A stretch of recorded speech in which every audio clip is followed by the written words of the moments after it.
आज स्वामी भास्करानंद आयुर्वेद शोध संस्थान में ग्रीन मैन श्री विजयपाल बघेल राष्ट्रपति अवार्ड से सम्मानित एवं वनस्पति जागृत के संरक्षक उपस्थित हुए हैं। नमस्कार सर, आपको मेरा नमस्कार।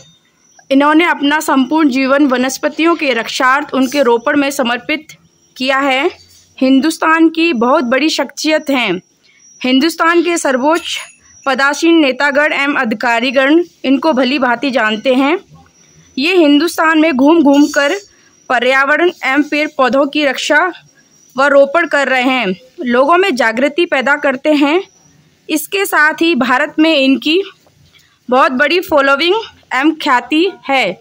इसी आशय से जड़ी बूटियों एवं उनकी गुणवत्ता और पैदावार बढ़ाने के लिए श्री भास्करानंद स्वामी जी से वार्ता करने पधारे हैं। इन्होंने इस आंदोलन को बहुत बड़ी गति दी है। वो हमेशा कहते हैं, सांसें हो रही हैं कम, आओ पेड़ लगाएं हम। तो सर, आप इसके बारे में कुछ और बताना चाहेंगे हमको कि आप कैसे पर्यावरण को बचाने की कोशिश कर रहे हैं?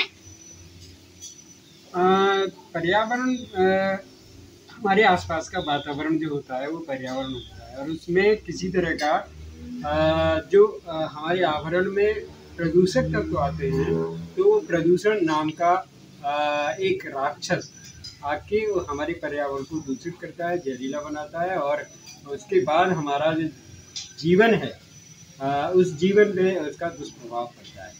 ये इसको ठीक करने के लिए केवल एकमात्र जो माध्यम है वो हरियाली बढ़ाना है, क्योंकि ऑक्सीजन जो हमारी प्राणवायु है उसको बनाने का काम, उसको बनाने का कारखाना अगर कोई है तो केवल पेड़ है। पेड़ कम हो रहे हैं, पेड़ नहीं कम हो रहे, हमारी सांस कम हो रही है। सांस को हमें प्रचुर मात्रा में तैयार करना है, उत्पादित करना है, तो हमको ज़्यादा से ज़्यादा पेड़ लगाने होंगे, पेड़ बचाने होंगे। अभी पेंडेमिक आया कोविड के वायरस के रूप में, देखा होगा कि इसका जो मुख्य जो लक्षण था वो ये था कि सांस लेने में दिक्कत हो रही थी, ऑक्सीजन की कमी थी, ऑक्सीजन की कमी होना, इसीलिए वेंटिलेटर पे जाना था। और ऑक्सीजन कम होने का मतलब है कि हम जो सांस है, सांस में हम ऑक्सीजन नहीं ले पा रहे, यानी कि हमारे वायुमंडल में ऑक्सीजन की मात्रा कम हो रही है। 21% ऑक्सीजन होनी चाहिए हमारे वायुमंडल में, लेकिन निरंतर घट रही है, कम हो रही है। उसके घटने का कारण हम अभी जो धरातल है, धरातल से पेड़ों की संख्या घटाते जा रहे हैं। डिफॉरेस्टेशन बहुत ज़्यादा होता जा रहा है। इसीलिए मेरा एक टैगलाइन थी कि सांसें हो रही हैं कम, आओ पेड़ लगाएं हम। इसी परंपरा को आगे बढ़ाते हुए, क्योंकि मैं स्वामी भास्करानंद आयुर्वेद शोध संस्थान, क्योंकि स्वामी जी से मैं बड़ी प्रेरणा लेके मैं, क्योंकि एक बार एक कार्यक्रम में आपसे मेरी मुलाकात हुई थी, क्योंकि आयुर्वेद जड़ी बूटियों पर आधारित होता है और जड़ी बूटियाँ वनस्पतियों से ही आती हैं। वनस्पतियाँ कम हो रही हैं, हमारे बीच से बहुत सारी वनस्पतियाँ विलुप्त भी हो गई हैं। स्वामी जी उसको पुनर्जीवन देने का जो एक बीड़ा उठाया है, वो मेरे जो कार्य है, मेरा जो मौलिक कार्य है, उस कार्य में बड़ी मदद करने वाला है। क्योंकि हमारी जो परंपरागत प्रजाति की जो वनस्पतियाँ हैं वो अब हमको नहीं दिखाई दे रही हैं।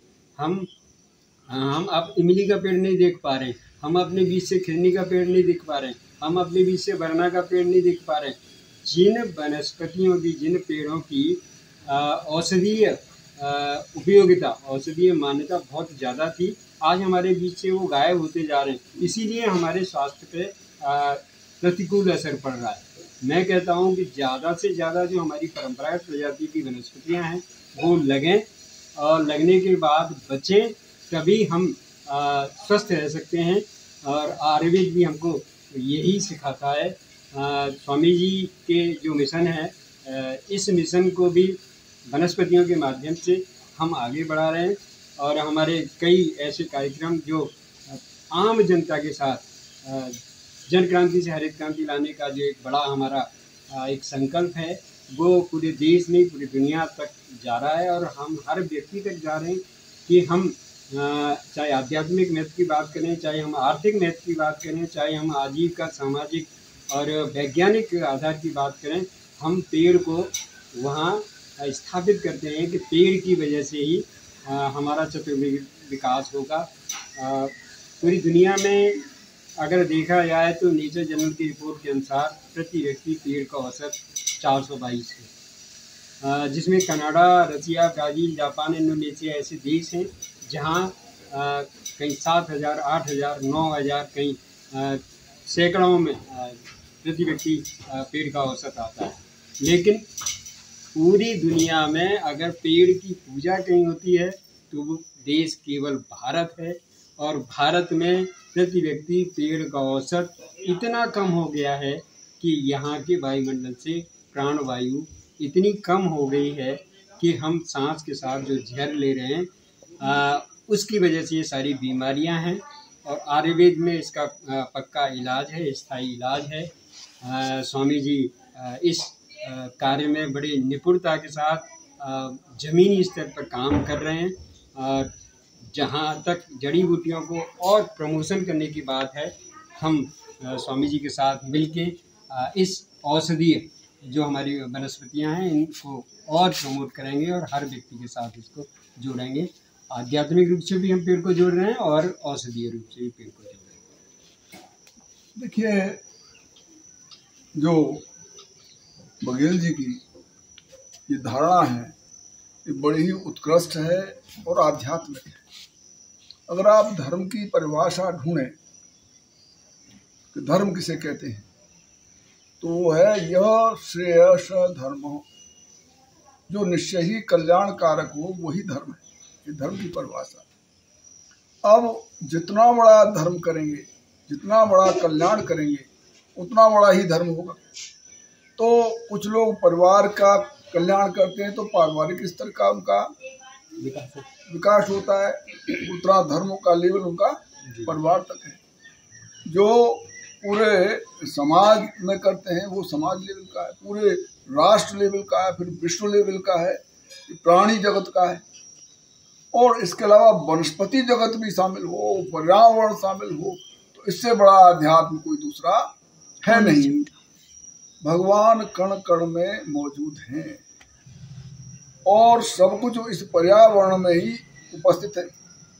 तो अगर आप जहाँ तक आपकी दृष्टि जाएगी वहाँ तक पर्यावरण ही है, और वो सब सुंदर, स्वास्थ्यप्रद, प्रदूषण रहित हो जाए, ऐसा प्रयास धर्म के क्षेत्र में इससे बड़ा कोई कार्य नहीं है। तो मैं इन्हें धन्यवाद देता हूँ कि एक ऐसे पुनीत कार्य में आप लगे हैं। ये बहुत बड़ा आध्यात्मिक कार्य है, ये जन स्वास्थ्य के लिए बेहद महत्वपूर्ण है, और हम सब लोग मिलकर के इस पर एक अभियान चलाएं, एक आंदोलन खड़ा करें कि लोग पेड़ पौधे रोपें, उनकी रक्षा करें और उससे स्वास्थ्य लाभ लें और पर्यावरण को शुद्ध करें। धन्यवाद।